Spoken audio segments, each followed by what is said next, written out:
Welcome, today in front of me Motorola Edge 30 Fusion, and I'll show you how to install iPhone keyboard on this device. So first let's open the Play Store application, and then here you should enter the green Apple keyboard. Now we should get this first application. That's why just tap to install and wait a couple of seconds while the application downloading and then installing on your device.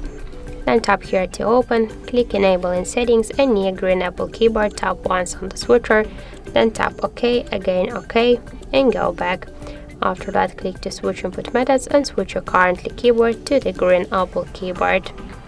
Now the process is finished, and now let's go, for example, to the app search to see the new look of our keyboard, and we can see that this keyboard is so close to the iPhone one as the all of the emojis.